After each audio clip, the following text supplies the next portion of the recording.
Welcome. We still have people coming into the waiting room, so if you'll just be patient for a moment, we'll get everybody started here as soon as possible.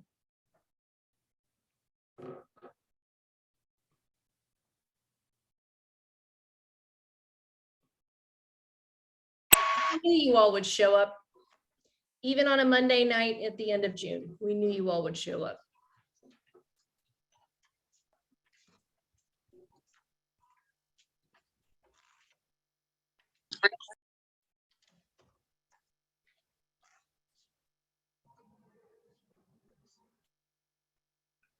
Looks like we are still adding folks. Now look at our numbers here. All right.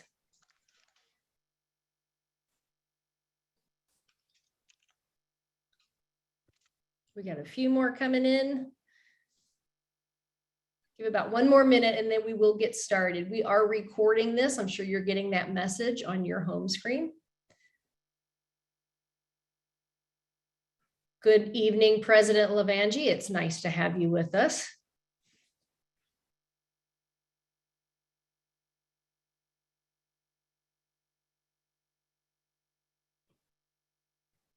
All right, I'm going to get us started. Welcome to the town hall meeting for the clinical education community. This is a co-sponsored town hall meeting between the APTA Academy of Education, both the Clinical Education and Physical Therapist Educator SIG, as well as the American Council of Academic Physical Therapy Education and the National Consortium of Clinical Educators. So thank you all so much. I want to do some brief introductions before we get started. My name's Carol Beckel, and I am the academic co-chair along with Karen Bach, who is the clinical co-chair for CSIG. Our CSIG board, and our incoming academic chair is also with us this evening. Marissa Berkmeyer will assume the academic co-chair on July 1. Our CSIG board members who are present, we have Heather Mack, we have Nikki Sledden, Susan Tomlinson, Jessica Rodriguez-Torres is hopefully joining us. And then an incoming board member, Jane Fagan, will be joining us as well on July 1.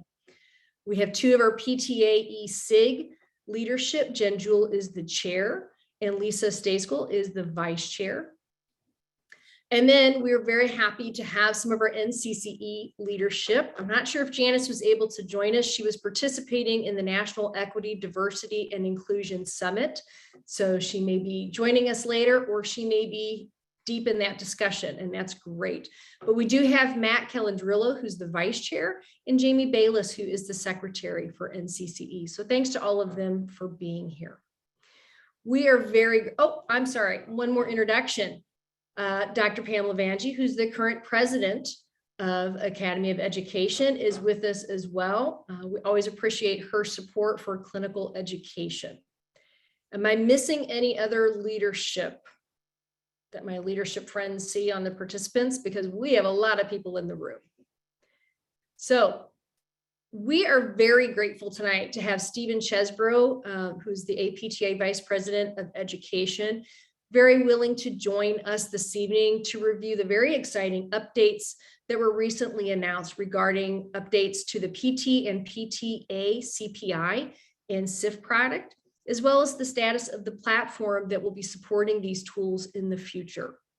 So this meeting is being recorded. We will post the link for this recording both through the Academy and through ACAPT, so that all the members of our clinical education community will have a chance to listen.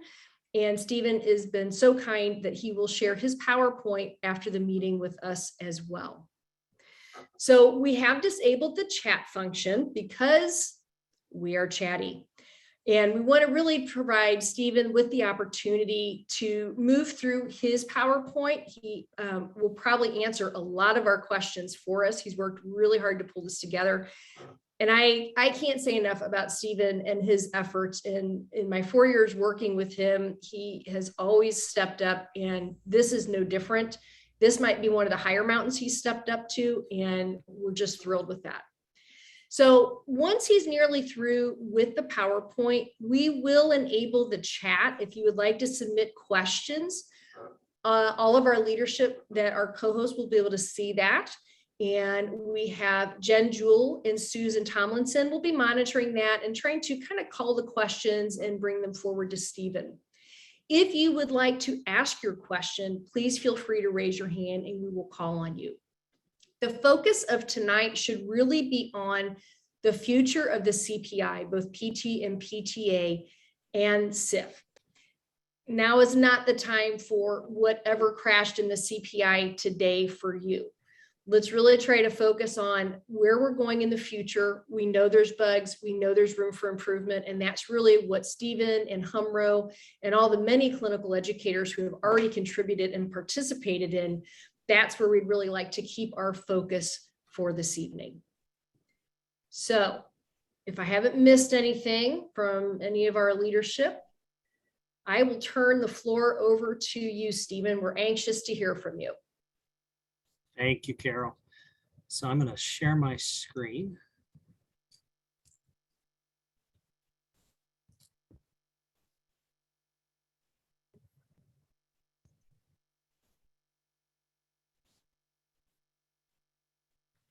And Carol, can you see the slideshow? All right. So first. Actually, we can see your notes if you'll flip your screens. Yeah, let me do that. Thanks for letting me know. I got too quick with my thumbs up for you.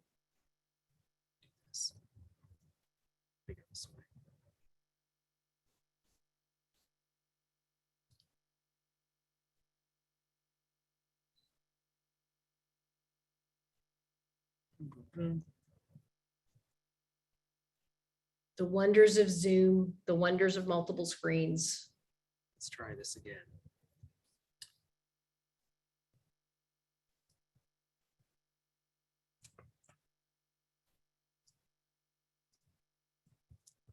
All right, how about now? You got it. Now you're in show mode. Thanks, Stephen. Perfect, thanks. So let me start by saying thank you. I mean, wow, what a great turnout. We're at almost 190. So thanks to CESIG, PTA, ESIG, and NCCE for agreeing to host this meeting. The invitation came and I was more than happy to agree to visit with you tonight. Hopefully I'll cover things that are informative as you think about the process of transformation for the CPIs and the CSIF. Hopefully this isn't the first time you're hearing about this change, whether it's the 6 months of review we've put in to the CPIs or the recent announcement about changes. As Carol mentioned, I'll try to get through the slides and share as much information as I think you will be asking about tonight in anticipation of questions. But when we get to the Q&A portion, don't hesitate to ask your question. I'm happy to do my best, as I did on the last town hall and as I tried to do at the PTA, ESIG, and CESIG meetings at CSM. I'll give it my best shot to give you my best answer. So what I'd like to do tonight is first just make sure, in case some of you haven't heard about the announcement that was made about the changes in CPI coming up. I just want to quickly review the rationale for why we're doing this psychometric review and looking for a new technology platform. I want to tell you where we are in the review process and talk a little bit about communication strategy going forward. And then, of course, as I mentioned, respond to your questions. So I'll read this to you. Again, hopefully you've seen it. I know many of you subscribe to the Clinical Education Hub. Many of you saw the announcement that was made by both NCCE and the Academy of Education related to this announcement. Plus, I think we sent it out to about 60,000 email addresses of non-student users over the past 5 years. So hopefully we saturated the market to let folks know a couple of things. One, the commitment that we made in January and February of 2022 to reinvest in the psychometric review of the PTs and PTA CPI. I'm hearing someone's mic. There we go. Thank you. We did invest in that process, as I mentioned in February. APTA made the final decision in May to completely transform the CPIs and CSIF and agreed with Liaison to sunset these are the current tools in June of 2023. And I'll get more specific to that transition in a little bit, but those are the big two announcements. So if you're currently a CPI or CSIF user, the CPIs versions that you're currently using will no longer be supported after 2023. They will not be available after June of 2023, nor the CSIF in its current form. And the platform that we've had since 2008, with Liaison, will also no longer be available, except for the rare circumstance that we have some programs who have students kind of trapped in that summer phase, and Liaison has graciously agreed to support those students and the programs during that transition phase. And again, I'll speak more to that in a minute. And not that you need it, but I know not everyone's as old as I am. And so just a CPI tool timeline, just going back all the way to the early 90s when the APTA Board of Directors actually charged a 10-person task force to address this issue. In 97, the board approved what we know as the PT CPI. Later, subsequent to that, the PTA CPI was developed, and then those paper-based, for those of you who remember them, paper-based tools were revised to be electronic tools, and the numbers of domains shortened significantly. Liaison became the vendor at that point for our online platform. With the exception of 1 year, we tried to make annual technology enhancements to the platform and to the CPI's support, except for 2018. And even though we've done that, we all recognize that in 2022, trying to function on a 2008 platform, it just doesn't work. And we all know that. In 2021, or rather in 2020, we investigated with Humro what the process would look like to do a complete psychometric review and revision of our tools. 2021, we rebranded, as you know. In 2022, I just spoke to our reinvestment in the psychometric review. And again, I'll give more detail there, and then our plan to sunset the current tools in CSIF in 2023. And we did this for a variety of reasons. If you've used the CPI, you already know, we had a period where we had some vendor issues in terms of customer service, responsive times. While that's been improved, it's still something we're aware of. We know that you all had a desire to know what the future of the CPI was going to look like. And I think I can put that into 3 or 4 buckets. One is the content and the reliability and validity of the tools had not been evaluated for 15 years. One related to the technology platform, and one related to the timeline, given the work of the Education Leadership Partnership that was founded by the Academy, by ACAPT and APTA, and the subsequent work that they did on competency-based education and PT. And so with those 3 things, we clearly recognized we need to address that. We also recognize that even if we move forward with the pursuit of competency-based education and PT, there's still going to be, especially for PT assistant education programs, a longer term need for this type of tool. And that even for PT programs, even if we had a tool, by the time we develop the domains of competence and the supporting competencies, the entrustable professional activities, and map those to the domains and to the competencies, and then figure out where milestones are going to fit in there. By the time we pilot it with a couple of handfuls of programs and then broaden it, we're still talking years away. So we recognize that there's still a need and an interest in a tool like the clinical performance instruments. And that's what we were hearing from the education community, that there was a desire to continue to use it, but with some catches, right? That it be psychometrically appropriate, that it be on an appropriate technology platform that was user-friendly, not just mobile-friendly. And we heard a lot about the need for an app. And so all those things will be included in an RFP for that platform. So Carol mentioned the work with Humro, and I just want to say here, if you've not heard of Humro, they're our vendor partner for the psychometric review. They have been incredible to work with. The department within Humro that we work with focuses on validity evidence of workplace performance assessments, which I can't think of a better fit when we're thinking about clinical performance instruments. So Humro, we just re-signed the final phases of work, contract for the final phases of work with them About 3 weeks ago, we had our kickoff meeting. Week before last, they're in full swing, and I'll give you more, but we'll start our next round of work by volunteers on July 5th. So again, hopefully you've heard some of this before, but if not, I'll go through it in a little bit more detail after this slide. But there were 5 distinct phases of this work with HUMRO. Again, in 2020, we asked them to do an overall assessment and give us a plan for recommended action. You may recall, and I apologized, in February, APTA planned to do this work in 2021. That didn't happen.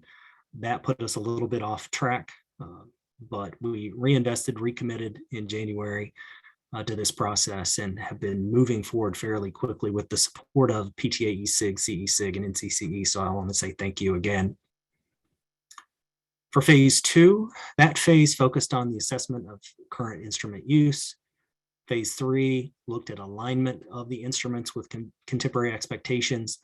And then we just moved into phase 4, which is revising the CPI content and revising the rating scale. And then the last phase, which will end in November, is developing a scoring model and identifying the preliminary passing standard.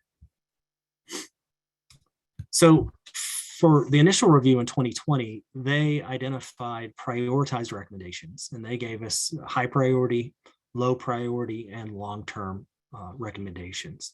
And so, of course, we started with the 2 high priority recommendations. And the first was intended use, looking at the intended use of the CPIs to make sure that the tools were developed and that we're using are in alignment with expectations, and that you could actually use them for the reasons that you stated you were.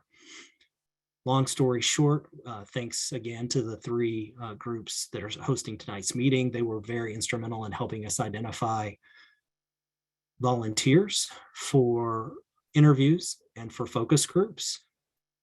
And through document review, multiple interviews, and focus groups, they identified 8 formative or low stakes uses for the current CPIs and 2 summative or high stakes uses for the current CPIs.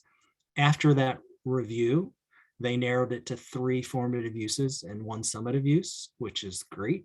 And they identified 3 reasons not to use the CPI based on those interviews and focus groups. And that's important for our community in a variety of ways. And probably the most important, and you can recognize this as members of the ClinEd community who use these instruments, you want to make sure that how you're using and the reasons you're using these tools are appropriate for the way that they were developed and what they're actually capable of telling you. So for the summative use, clearly it's to help DCEs make a decision on whether a student passes or fails, for lack of a better term, or successful or unsuccessful in clinical education experiences. And then the 3 formative uses were more of a check-in, making sure there was alignment, that there's discordance between a CI's view and a student's view, that there's an opportunity to remediate that. Phase 3 work was a much larger phase, building on that phase 2 work. It looked at alignment of the CPIs with contemporary practice expectations. And again, this PT CPI hadn't been reviewed for 16 years, I believe, and the PTA for 14 years. So they were way overdue, and actually probably should have been done at least every 3 years. What HUMRO did was reviewed all the original documents as well as the current CAPTE standards, the current FSB PT practice analysis, and you'll note there's an asterisk there. The reason I put that there is because HUMRO actually facilitates the FSB PT practice analysis process annually. So it was nice because the researchers and they already had the data that would help in terms of this review for contemporary alignment. They also reviewed articles, most of them written by our colleagues, related to the CPI, uses of the CPI, contemporary uses, and suggested needs, which I thought was really helpful. They also reviewed the new residency competency evaluation instrument that was launched in July of last year. And they also reviewed the developing domains of competence for physical therapist practice that's currently in development, just to identify opportunities for alignment. Then again, focus groups supported that work, both PT and PTA focused focus groups. And then we had a national survey, and we had over 3,100 responses in total. But because of partial responses or responses that didn't really fit after they cleaned the data, and the majority were folks opened the survey, maybe answered 1 or 2 questions and then left the survey. That was over 800 of those who were taken out. But after we had the data cleaning, we ended a total sample of 2,253, which I still think is excellent to help inform the revision of these tools.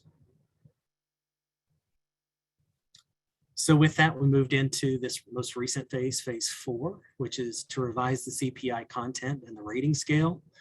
And so what HMRO has been doing for the past 3 weeks is doing a deeper dive into over 880 comments that were made on the survey related to CPI content. Where are there redundancies? Where are there overlapping items? Where were there missing domains or opportunities for assessment? Those types of things. We have put together 2 initial review groups, one focused on PT's CPI, one focused on PT assistant CPI. Those individuals will review the revisions based on that phase 3 work, and in an asynchronous activity over 2 weeks will make commentary on the changes. After that group does its work, then HMRO will evaluate that and realign, and then we'll have another group review that work to narrow it down even further, to tighten it up and to make sure that it makes sense and that there's good alignment.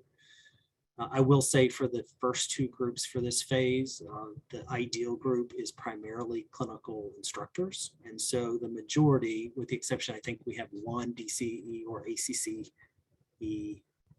in each group, the rest are clinical instructors who have contemporary recent experience with either the PT CPI if they're in that group, or the PTA CPI if they're in that group.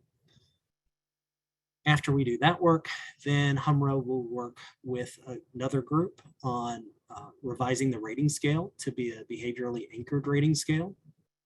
And if you think about, in my mind, it aligns well with the milestones that you see in the residency competency evaluation tool. So you'll have sample behaviors at each performance level, and it'll help simplify the process and increase rater reliability. It takes a lot of the ambiguity out to see it written that way. So that'll be the end of phase 4. And then we'll move into phase 5, which is revising the scoring model and the passing standard. And again, that'll relate to what is the cut score, what is the passing standard, which is the most appropriate. Ultimately, we recognize that the CPIs are just a tool like many other tools to help the DCE and the program make an ultimate decision about the student's readiness. And that work's still to be done. All of this work, phase 4 and 5, will finish by November 15th. We have a very detailed timeline for each. We have experience with HMRO. They've never really been off schedule. So I have all confidence that we will finish this work on time. We have a couple of processes that are going to happen though at the same time. Yes, we can walk and chew gum at the same time. So while we're doing this in middle, let's look at the middle row. While we're developing or redeveloping the CPIs and doing this review, we're also going to be reviewing the CSIF. And so I will say it now. I have a slide later, but I'll let people think about if they want to volunteer themselves now. We need some more volunteers to contribute to commentary on needed revisions to the CSIF. And I'll tell you an email address now. You'll see it again later. You'll have the slides to refer to, but if you do think you want to volunteer, I'll ask you to email cpi2023@apta.org. Again, cpi2023@apta.org. And in the subject line, put in CSIF volunteer. And again, I'll say all this again. But at the very same time we're doing the psychometric review of the CPIs, we're also going to be reviewing the needs for the CSIF. If you look below that, we're going to have the RFP go out probably early August. We just had a meeting about that this morning. I don't know how many companies might respond to the RFP. We already have 2 that we know are interested, which is great. I know that when we did the RFP for the residency competency instrument, we had 4 responses to the RFP and 3 at the interview phase. So I would anticipate that we'll have something similar in terms of response. We'll easily have a selected vendor by October, so that when the work that Humro is doing concludes in November, we'll be able to share that information directly with the new platform vendor so that they can start building the system so that we can get it tested, piloted, if you will, and then launched ahead of the transition deadline. Of course, I'm going to have to put tentative months in terms of completion, but we were so successful with the residency competency tool that if we're as successful with these tools, we'll be able to pilot them and launch them earlier than the schedule shows. But I want to be more conservative, so I'll take us all the way to May and feel comfortable, recognizing that we'll still have training to do before then. We have a lot of folks that are going to be trained. One of Humro's first recommendations was you need to revise your training module. So we know that has to happen. We know a lot of things have to happen in parallel as we get ready, and we're committed to creating asynchronous webinars, live webinars, other teaching and training resources.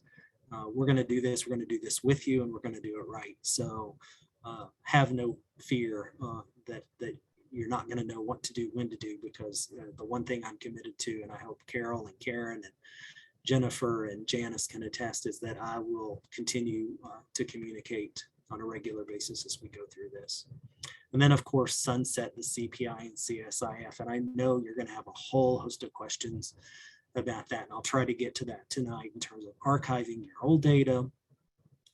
What happens if you have students in the clinic in the summer? And then some of you might just be celebrating, to be honest, and that's okay too. Because I know that a BlackBerry platform in an iPhone 13 world is not something you want to keep much longer. So some other considerations, and I already hit a few. Archiving CPI data. I've been in regular discussion with Liaison about this process. They're trying to determine what's the simplest way. The simplest way, if they can swing it, is that they give you the program access and you can go pull your own data. Wouldn't that be nice and easy? The harder way is if they have to do it. If they have to do it, I've already suggested that at a minimum, they prepare at request to archive at least the last 4 years of data with just a simple request, because the last 4 years of data should capture all current students, and your last cohort of students, should you have a student who did not graduate on time and who's still in the system. However, if programs request more than 4 years data, they can certainly get it. It's their data. But I wanted just to prepare Liaison to be thinking of 4 years of data as really a good norm. Some of you won't want 10 years worth of data because I don't know what you would do with it. And those students are long gone, and you won't be able to make much of a comparison to CPI 3.0. And that's not its name necessarily, but that's what we're calling it. But no, you will have access to have your data archived. And as soon as we have a decision on the easiest pathway, not necessarily what Liaison might like, but what's easiest for you all, because there are hundreds of programs who will want to do that.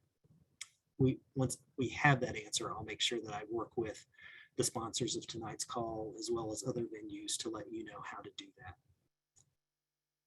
We don't expect a pricing change. I've received that question a couple of times, and we do not expect a pricing change. At least we don't expect an increase. Let me say it that way. It could change, but we do not expect an increase. Let me be clear there. Communication commitment strategies, again, know that I'm committed to communicating and appreciate, again, all of the efforts of this group to help me there. And I'll continue to rely on these groups to help facilitate communication. I mentioned earlier, if you want to volunteer to participate in CSIF review. Now, if there are hundreds of you volunteering, we might not need everybody, but I really would like to hear from as many people as possible possible about our opportunities to update that document. And then if you have questions about anything related to the CPI or CSIF transition, please use this inbox, cpi2023@apta.org. If you have issues with the current CPIs and the current CSIF, please just continue to use the same email addresses you use, whether it's liaison for customer service, or if it's APTA, it's academic services at apta.org.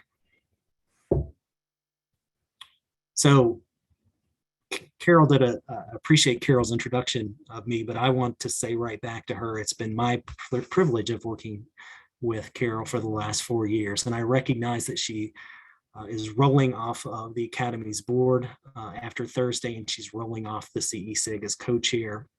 And she already rolled off the Education Leadership Partnership. But Carol, I just want to say that I've truly appreciated working with you, and thank you for all that you've done.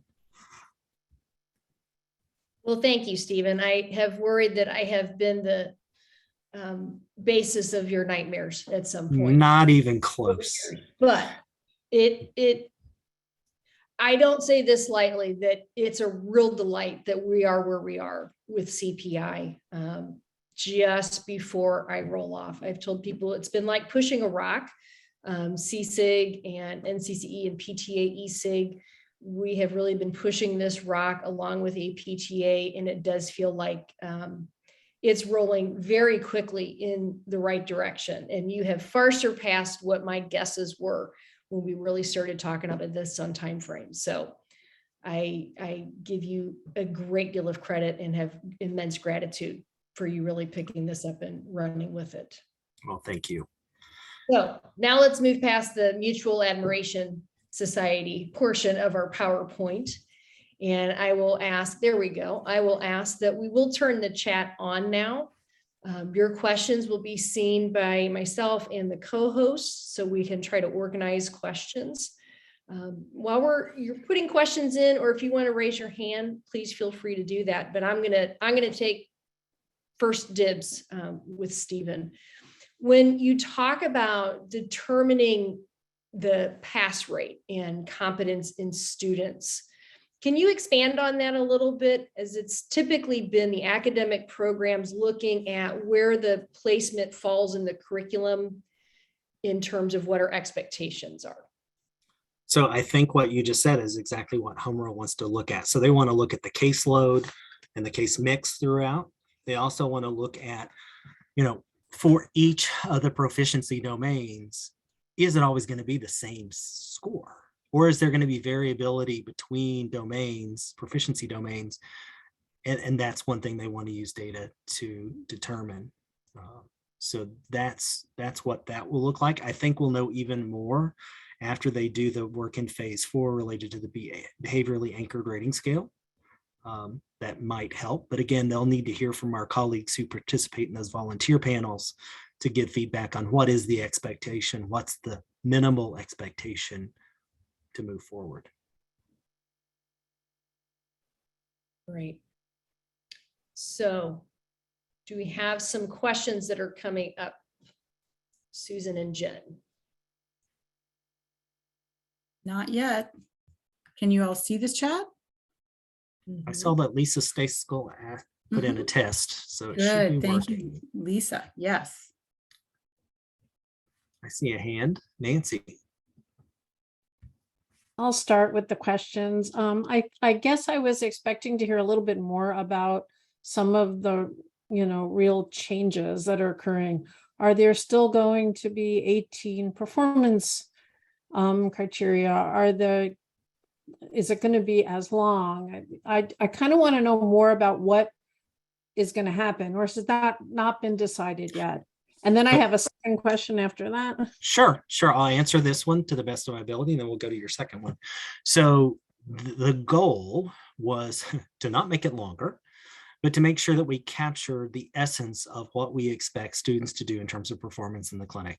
And so we already knew that the PT CPI was at 18 performance items, PTA CPI at 14.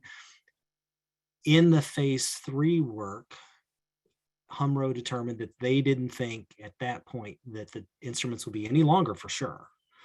And let me back up just a bit, Nancy, to also say in Humro's phase 1 work, they quickly identified, without even talking to our users, some issues that were related to the length of time it took with the instrument. They recognized redundancies clearly without any kind of guidance from us.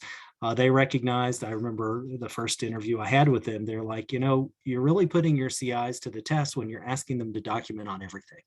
If a student is far exceeding performance, why are you having them write a paragraph or two about that? It really should be the CI spending time on where students aren't meeting performance expectations, and that will really affect the time to complete the CPI. So there have been a whole host of things, but back to your question. The reason I didn't give you too much information, which I do have in the technical report, I have actually multiple technical reports from Humro, is that these next groups of reviewers who are going to do work from July 5th through July, I think, July 17th. They're going to be reviewing those revisions that Humro made based on both the focus groups and the national survey. From there, it'll go to another group that will confirm those findings. Then we'll be able to release.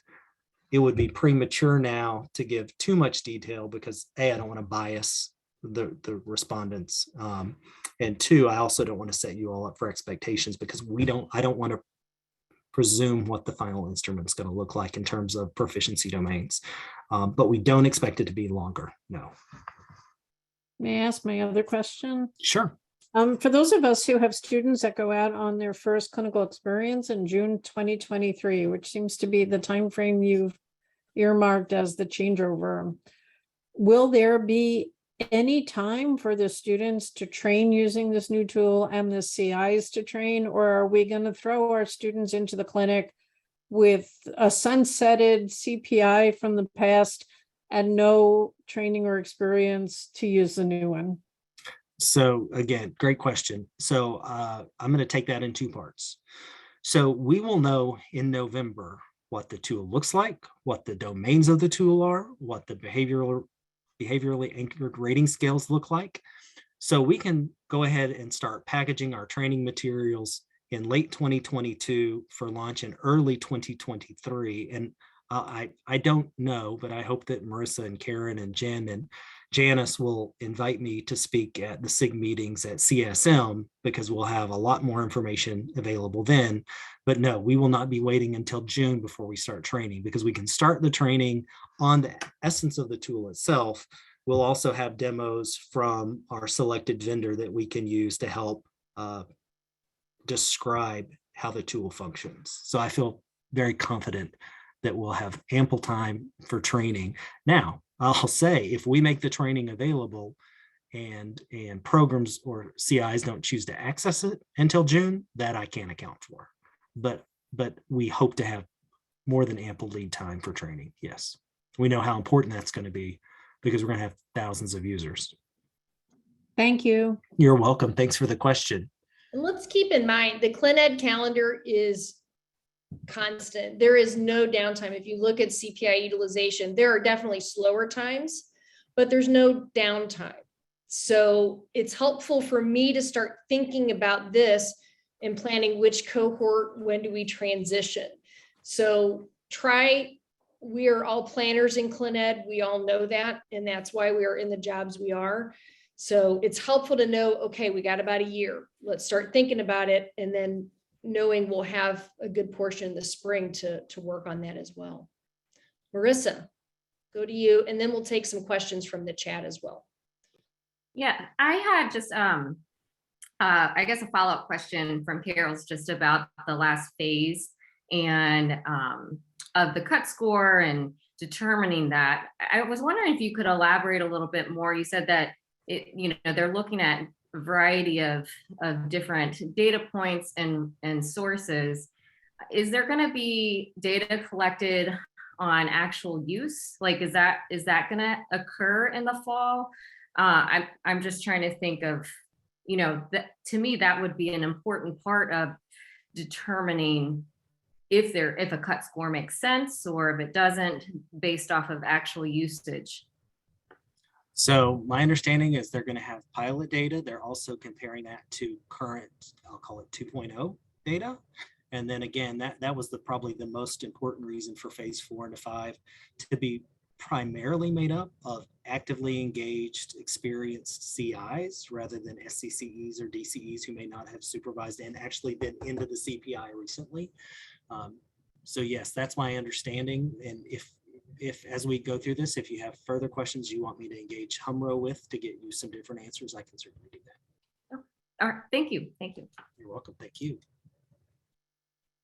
I'm going to check in with Susan and Jen real quick to see if we have some questions in the chat that are novel. There are no questions in the chat.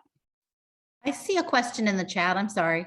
Oh, Okay. I will double check Susan's access. Lisa, what question do you want to bring for?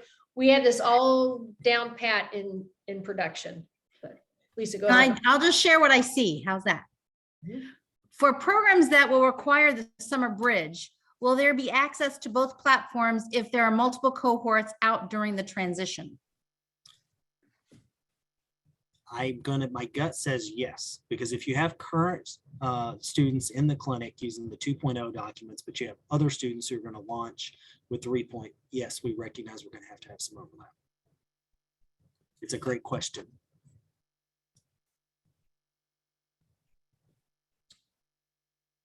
Okay. Feedback from the audience. The chat feature does not allow a chat to everyone, only direct message to co-host. So I don't know if we can change that in the chat feature, but that's why that question was only seen by me, I guess. Yeah, well, okay. it's set to everyone now. Okay, right. Perfect. Let's go to, is it Denise? We'll go to Denise and we'll check through the chat and see what questions we have in there as well too.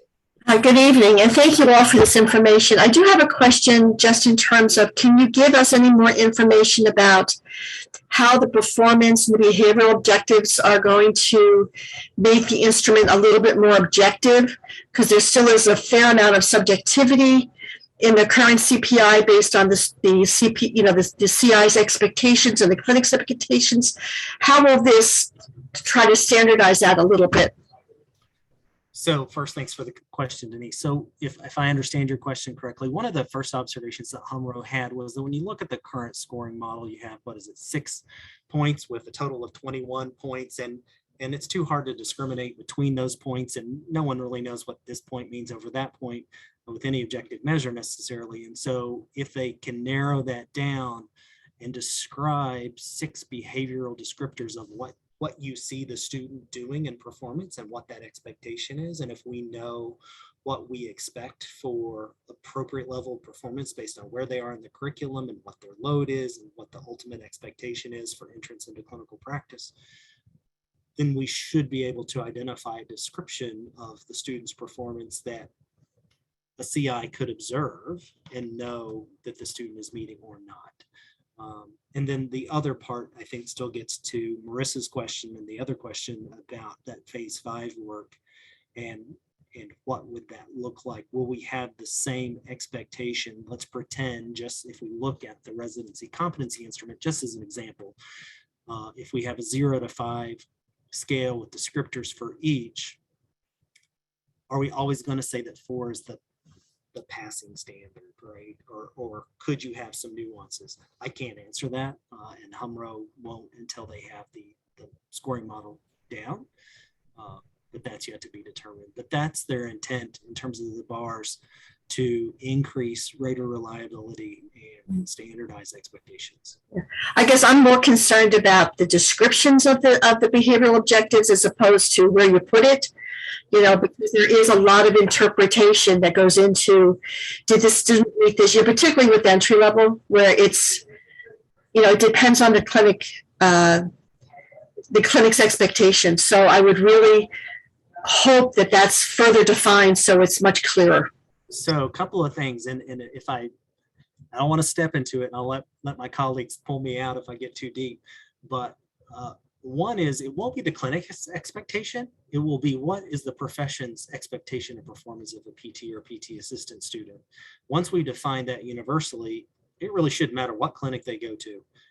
The expectation should be the same. However, I get that the time in the curriculum should matter, and I get the workload or the caseload should matter. Then I've completely lost my other point. I remember now. Again, that's why we're relying on so many of our colleagues who are volunteering to participate in this process, to help inform us of what that should look like and what those expectations are. And we've had a wonderful response from DCEs, ACCEs, SCCEs, and CIs. So I'll be forever thankful for their volunteerism, because some of them have spent quite a bit of effort and time to help contribute to this process. Thanks for those questions. So let's go to Michelle's questions, and then we'll go through the other chat questions as well too. Stephen, if I heard you correctly, you said that you are going to archive the past performance evaluations for a period of 4 years. Have you considered what I'm seeing somebody shake their head no, that was not correct. Go ahead and ask your question, then I'll respond. Okay. Have you considered what the clinical sites need in terms of retention of those records? So the contract is currently between the programs who subscribe and Liaison. So so the programs would be the ones who request archive data. If a program has a relationship with a clinic that needs data, that will be the responsibility of the program to recognize that the clinic needs the data, because the clinic doesn't own the student data. The ultimate authority and responsibility for those data records will be the institution. And then the reason someone's shaking their head is I've suggested to Liaison that they expect that all programs will want at least 4 years of data. And the reason I said at least is you need enough time to cover your current cohorts in a curriculum, whether you're PT or PTA. And then you also probably need some time if you didn't have a student graduate on time who's still using that instrument, maybe in a 4th year capacity. But again, it's your data. If you need more years of data, then we'll have a mechanism for you to either A, go in and draw it down yourself as the program, or B, will tell you the exact way to put in a data request so that you can get the data that you need. I think my biggest question is, as I've learned, and I'm not a tech person, I've got tech people on the call, you'll know what I'm talking about.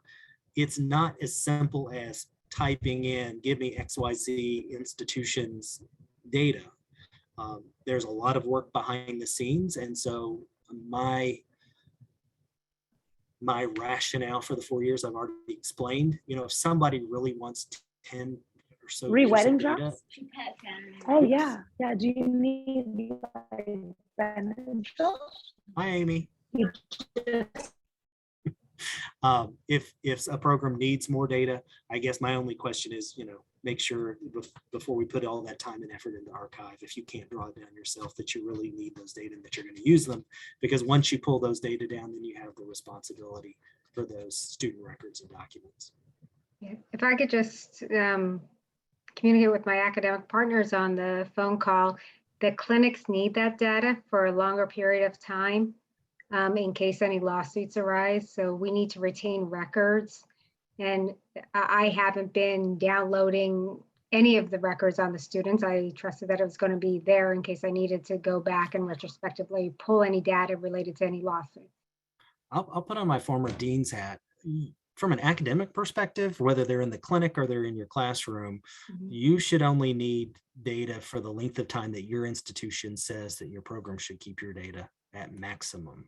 I would suggest you talk to your legal counsel and to your provost or vice president for academic affairs to determine exactly what your institution's expectation is for the records, because once you take them, you have the responsibility of maintaining those records. And if you don't need them, and if your institution doesn't want you to have them, that would help you be aware. Great, thank you. And and you asked a question to the clinical partners, if there are SCCEs or CIs on the phone who have an answer for Michelle in terms of your need for document, but again, the institution will have to share that with the programs. No, I am the clinical partner. Oh, and how long does your institution suggest you need to keep records? 7 years. Okay. And like I said, I haven't been downloading and archiving any of the records, trusting that it would be available if I needed to retrospectively pull those records. But our policy is 7 years retention. So what I would suggest you do is reach out to all those academic partners that you've worked with CPI over that length of time and tell them what you need. Awesome. Well, Thank you so much. actually, I think someone else can clarify. I don't think they're going to give it to you necessarily. I think that they're going to have it so that if you do have a lawsuit, that they have that in their data archive for 7 years. Correct. Yeah. Thank you. Question. Thank you. So Stephen, there are many questions. I'm going to summarize some of them regarding the transition period, and that it feels like it's a short window between sunrise and sunset. You're telling me. And not to minimize our questions, because I have my 3rd year cohort ends in May, my 2nd year. So it should all work great as long as everybody passes, won't be a problem. But as my grandmother used to say, you know, what if rain came down like greased lightning? To me, that was always, it's a lot of what ifs that we're not quite sure about. So the time frame, my understanding, Stephen, is also around contracting and how long we can hold a contract with one platform and overlapping with another platform. Is that kind of why that is such a short turnaround between setting 2.0 CPI and ramping up 3.0 CPI? So agreed. There are a couple of unknowns that made me more anxious a few months ago than they do today. I have all confidence that Humro will finish its work this year. I have little doubt that in a competitive RFP, we won't find a vendor who can meet our timeline expectations. I get it that those things don't always come in on time, but we have the resources of a full IT department at APTA that I met with this morning, and we'll leverage them to use their guidance to help make sure that that part of the project gets on time. In terms of the crossover, Liaison has been nothing but supportive and cooperative. I met with their CFO, I met with their lead, and then I met with Ann Donnelly, who's our project manager, and they've all committed to supporting us during that transition. We don't have a turn off date, if you will, yet, but what we know is we will not resubscribe or have any new subscriptions or renewal subscriptions to the old platform or the old CPIs at the end of this cycle, if that's clear. So in essence, we're going to work with Liaison to make sure everything's covered, and they're not going to just turn things off, and they're going to support us during this transition. But until we get into the subscriptions, we won't know what the nuances of some of those timing things are. And we'll probably have to work through those uniquely with individual institutions based, as you mentioned, on their unique calendar. And maybe that's some problem solving that can come up through ELC meetings and CSN meetings and For sure. leverage. I'm all about group work for other people to do. So that might be one way to look at that. There's also another question. There's several questions about, can you give us more detail about the tool? And I appreciate Stephen holding it somewhat close to the chest because it's still in process. And that is hard for all of us because we want to know right now. I want to trust that APTA has done a great job of taking recommendations from PTA, ESIG, CSIG, NCC, and really pulled together primarily clinical educators on what they would like to assess and believe they should be assessing students on in the clinic. So hang on for details. I know we all want to unwrap the present and see what it's about, but I think that's going to come down the road. There was a question about cost increase, and Stephen, just to clarify again, right now there's not an anticipated increase Correct. at the academic program side, and it'll stay at the academic program side, correct? Correct. Correct. Okay. So Carol, Shell, can I just go back to what you were saying earlier? So let me say this about our current CPIs. Our current CPIs from a psychometric review perspective aren't terrible, right? They're not awful, but they had a lot of cleanup that needed to be done. And through this process, just refining the intended use, identifying where there were redundancies, identifying perceived gaps from our DCEs, SCCEs, and CIs in terms of what the CPI isn't measuring or is measuring or in 2 or more different places where it could be measured in one. what was missing. And so those things have come to light. And again, to go back to, I think it was Michelle's question, no, Denise's question, the intent was to not make it longer. It's already a long document, but to cluster and bundle where possible. And so it should be tightening everything up. It won't be like a completely different instrument. It won't be something that is foreign to DCEs, SCCEs, or CIs. It will be different, but it will be very in line with something that they're familiar with.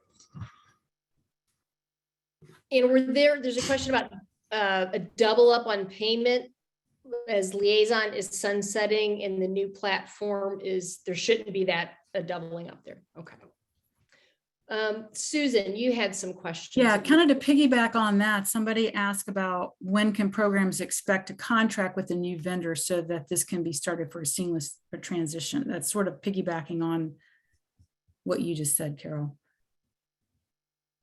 I don't have an exact answer for that, but I'm gonna guess probably sometime in February or March.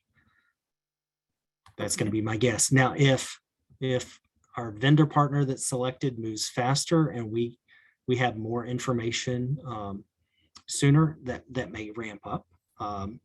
But we're not going to use a third party for that process anymore. APTA is just going to deal with it directly to make it cleaner. So it should be easier on our end to facilitate that subscription model. Okay, thank you. Another timing related question is, what if we have students that were in the clinic at that time? Will there be an option to go either direction, or what? We'll find out more about those recommendations as we get closer. So a couple of things we'll find out as we get closer. If a student is in the clinic during that transition time, we've already talked to Liaison about supporting them with the continuation, but if an institution would prefer to switch to the 3.0, depending on how much the student has left and where that is. But that goes back to what I was saying to Carol, is those may have to be some institution by institution decisions, just depending on their student mix and what's going on in their curricula, 2 or 3 years, depending on the program at the same time. So. Okay, and a completely different topic. Will the new instrument integrate with any other educational programs such as Canvas, Moodle, Exact? Like what are those opportunities there? So we don't have an answer for that. We are pulling together a volunteer group to also help us review the RFP and think about things like that before we send it forward. Okay. I think. So Mansoor had a good question here about, will there be an auto-calculated summative score? And that may be too much, that may be in the weeds of what the tool's going to look like and what the grading will be. And I don't have an answer yet until we finish phase 5. And then we work the technology platform vendor. Whether it will do an auto-calculate, I wouldn't be surprised if it would, but then again, if the expectation score isn't the same for every domain, we'll just have to keep that in, but it doesn't sound like that would be too hard. But that's a great question. And I do get a copy of this archived recording, right? We're working on that right now. Because I'm not taking as many notes as I normally would. You're the answer guy. Matt and Lisa are helping to call the questions that we're not getting to as well too. So let's go to Sandy. Sandy has her hand raised. Thanks. Stephen, you and I have had communication previously about some of the duplication and the cleanliness of the data, both on the site side and on the CI side. Has there been discussion about how you clean up the data before it gets transferred? Or are we going to be back to entering everybody all over again? When you say entering everyone, are you talking about facilities? Yeah, it was DCEs that entered facilities and CIs way back when. Yeah, and so thanks for the question, Sandy. And yes, we've had a couple of conversations there. One of the things, if you were on the start of the call, I asked for volunteers to help review the CSIF process that I just hear you volunteer for that part. And because I think there's some integration there with the CPIs. in terms of that data carryover. And so I'd love to hear your opinion, because liaison will be more than helpful, but you're right. The data isn't clean and it hasn't been cleaned. And the decision we're going to have to make is, do we start anew, or do we try to figure out a way to clean up the old data? And I can just tell you with all honesty, the answer is going to be in what's the lift to clean those data that have not been cleaned for years. I did confirm that with liaison, versus just starting anew. I don't have an answer for you yet, but I do know that it's a priority. Okay, and you're considering that volunteering for the CSIF task force would do that? Because to me, the CSIF is not a tool that I use because it was not of value to me when it came out. Right. So we don't use that, but the facilities that are entered 2 and 3 and 4 times, and Yep. the CIs that have multiple accounts, and where do the people go when they're no longer at this organization but are no longer a CI either? I mean, it's a complete net. So I see where you're going, but I still think we're still looking at, are there opportunities to do better integration between CPI and CSIF? That's where I was going for the first part. For what you just mentioned, I had a meeting as recently as this morning with IT about, are we going to have a single sign-on? If you change user emails, for example, how do you get access? And so hearing all that feedback that you gave before, we're actively working on that. I think ideally we would hope to have some type of unique identifier, so that if I was Stephen Chesbrough at apta.org today and I was Stephen Chesbrough at abc.org tomorrow, I still would know how to have access. Or if I graduated from PT school 2 years ago and now I'm a CI, that it can recognize me differently as a student versus as a CI.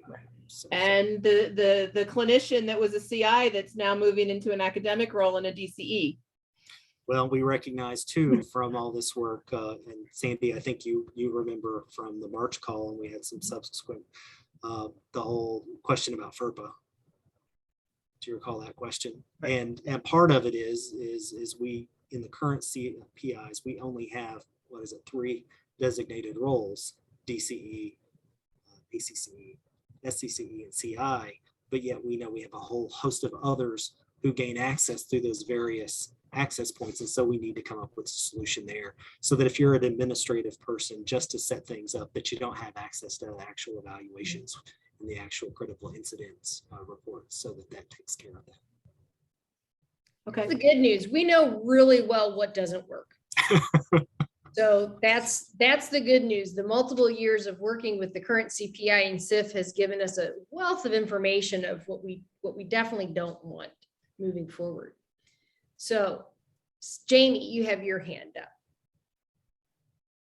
Yeah, and I hate to jump off of this topic, but I wanted to bring up what I was thinking about before is, could there be consideration from APTA when you are looking at, can you hear me?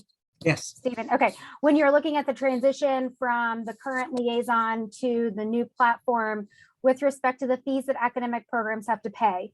So for instance, my program is budgeted to have money to pay for the CPI starting July 1 of any given year. But based on my program chair's budget, I can't pay for a new tool again until July 1 of the next year. So if there's this rollout in June, and then this sunset that comes before July, I want to make sure that when my students hit the clinic in July, they have access to whatever the new tool is. So that's just something that I would ask to be considered. Understood. And thank you for that comment. But we do understand that various fiscal calendars affect different institutions, and that you are going to be kind of in a crossover phase. And so we have every intention of working with academic programs through that phase. Yeah. Okay, Lisa, you're up. Hi, everybody. I put my question in the chat, but I also wanted to explain. So our program, I'm at UCSF SFSU in California, and part of our midterm visits is we have core faculty assist with midterm visits. And so we want those faculty to be able to view the midterm CPI, but we don't want them to necessarily get all of the notifications when people are signing the CPI, when a critical incident is going in. So my question is there, when we were talking about different roles on this new platform. Is there going to be something like a faculty role that's going to be FERPA friendly, but also not flood the faculty inbox with DCE related notifications? The group that's helping us with that, first, thanks for your question, Lisa. The groups that will help us with that, hopefully they'll help us with some of those nuances. We do know that we don't have enough roles identified, so we know we need faculty. Some of it even asked to add adjunct faculty. We need associate or assistant DCEs. Not that all DCEs at an institution may not need to get the same message at the same time, because someone may be on leave or vacation and they need to perhaps respond immediately. But we do need to have role clarity, and then we can also limit what's viewable. We don't know if the DCE will be able to set that up in the system, or if we need to predetermine that for everybody. But we do recognize that we need different levels of review. So thanks for your comment. That's helpful.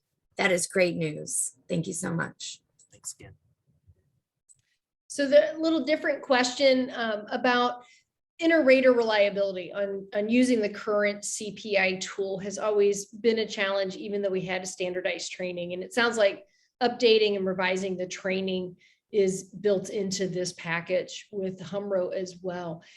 Any information you can give us on the training or timeframes of the training, or it'll be perfect and there will be no more inter-rater reliability? Could you give us that? So first, let's go to reliability and inter-rater reliability. I think Humro's observation, the biggest challenge to that were the 21 points for each proficiency item, and that the ability to discriminate between those was just too difficult for most users. That the 6 made sense, but the points in between didn't. And then the second piece was the training, both the length of the training and then just the lack of clarity, if you will. And so we know that the first thing is probably just to shore up the psychometric properties of the tool first, and then make sure that our training supports the user and aligns with a better practice, let's say, for preparing folks for that. We really do think, though, or Humro has suggested, and I don't disagree, because if you look at competency-based education and you look at milestone framework, there is a descriptor that describes what you should be seeing in terms of student performance. And if you don't see it, you're going to see something either exceeding that, above it, or not meeting that, below it. And it should help guide our inter-rater reliability and increase that. In terms of training timing, I'll say it again. All I can do right now is commit to keep communicating regularly. If I get an invitation to speak at ELC and CSM, that means you'll have another formal update in October and February, but I'm happy to do town halls, phone calls, what have you. And I'll certainly commit to making sure that the SIGs and NCCE get updates as I have them, just so that folks are aware, because we want to be as clear and transparent, because we know there's a lot of anxiety. If you know, one of the big jokes for me 3 years ago, maybe at our last ELC before the pandemic, was I kept hearing this call for change. And then I remember speaking at a CE-SIG meeting about the change. And then people said, but wait, you can't change the tool that we know. We're a funny group, Stephen. We're a very, very funny little group. Yeah. And that was the same year that Liaison surprised us with the data archiving news. So it was a rough year. But that's when we thought we had real problems before the pandemic. That's right. But here we are, and we're committed to change. And I think after June of 2023, we'll all be better off for it, as will our students. Susan and Jen, any other outstanding questions along some different lines? Stephen, I put this one in the chat, but this has been brought up to me through email over the last few weeks, as word has gotten out about the change, and that's the pricing structure. So small programs who maybe are sending less than 10 students out, paying kind of the same fees as programs that are sending 50, 60, 100 students out. Yep. And there's some question as to whether that could be maybe looked at a little bit more in detail, is the pricing structure. Yeah, thanks, Jen. That's a great question. And the reason I wanted to make it clear earlier is that there is no expectation or anticipation of increasing the fee. And the reason I didn't talk about a different thing that might be the equal to or less than, I met with our CFO, Dave Keene, last week, and we had a longer discussion. Right now, we don't know until we pick a vendor through the RFP process what the cost is going to be for tool development, and then what the maintenance cost, because they'll do the customer service, they'll do a lot of that piece. And so while we don't know what those costs are, and we'll definitely consider that into any fee schedule, we have agreed that we don't plan to increase the. So that's where I'll stick for now, but it's a great question and we are looking at that. Stephen, can you provide the email address one more time for people who wanted to volunteer? Because I think there was some confusion about that. Sure, CPI 2023 at apta.org. .org. Well, yeah, and I think it's CPI, not CSIF. Okay, so we'll get that in here. It is CPI. Right. Yeah. We'll correct that in there as well too. CPI. So CPI 2023 at apta.org. Thank you, Jen Joel, for correcting that. So you doing okay, Stephen? I would hand you a cup of water, but I can't. Do you have? I got one? some. You're Doing running out. good. Oh, so you got about a quarter of a glass of questions left. All right. So, Patty Navarro, do you have a question? My friend from Washington University. Hello, friend. I do.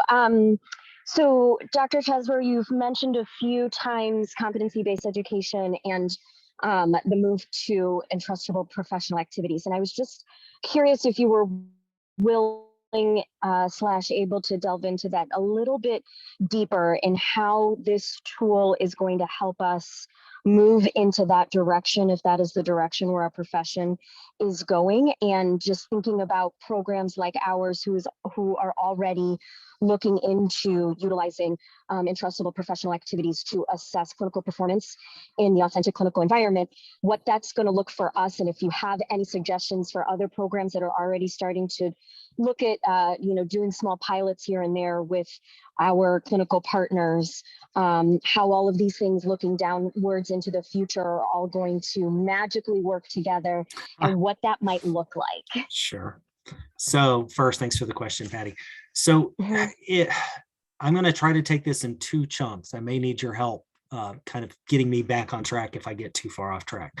But let's talk for just a minute about the work that started with the Education Leadership Partnership. So to be clear, there were 12 eventual partners of the ELP, but the founding partners were the Academy of Education, ACAPT, and APTA.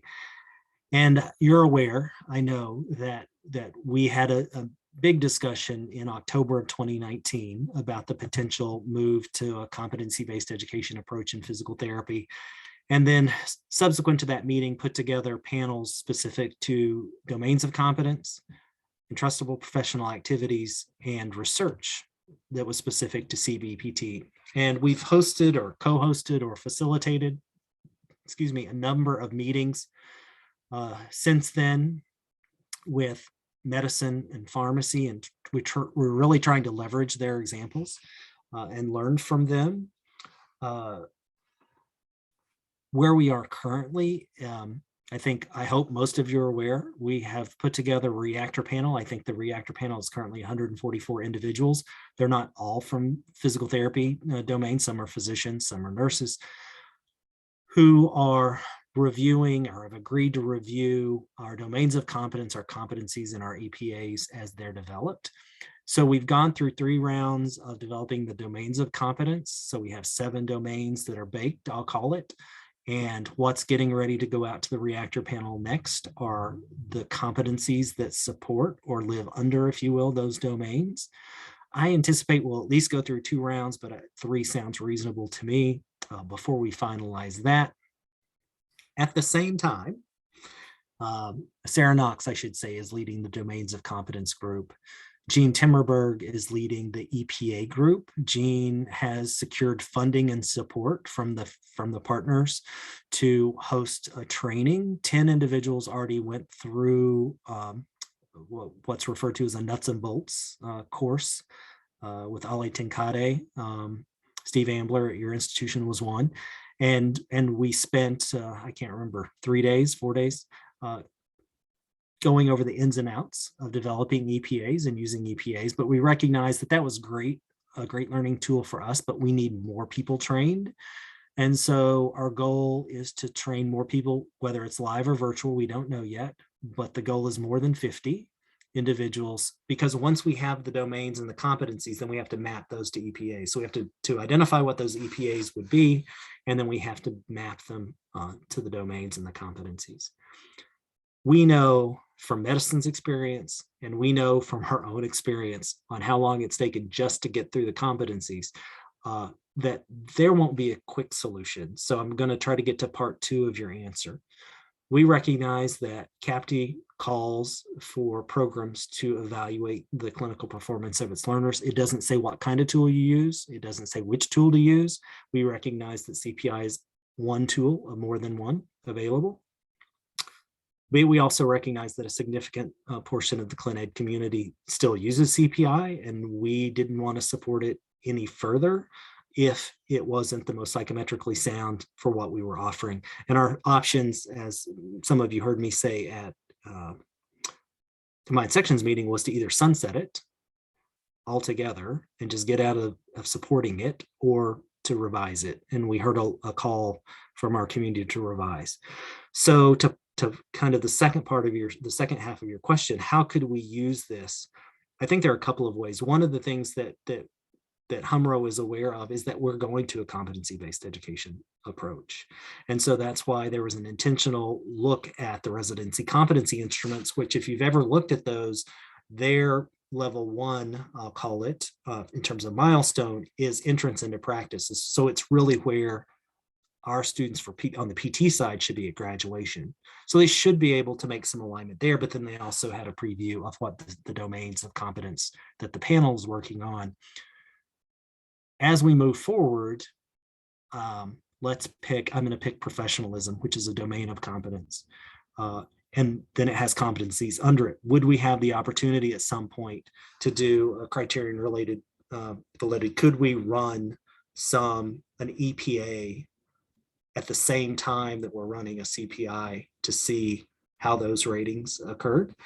We know from medicine that a variety of early adopters of their EPA still used other clinical assessments because they weren't really sure. I don't know at WashU, even though you all have embraced and started your own competency-based approach, do you still use another tool to anchor? No. Some do and some Not don't. in our didactic curriculum. Okay, but in your clinical curriculum. So in our clinical curriculum, we're still using, in our clinical education, we're still using the CPI while looking at EPAs as the method on a very small scale. Yeah, so I think that programs, if we followed medicine's example when it's time to launch the EPAs, we've always said we're going to embed that process in research. So I would assume that we're going to start with a fairly small number of pilot institutions. And again, by the time you start that, time is going. So we need a tool to kind of hold us and support our student learners. At the same time, we're developing this other approach.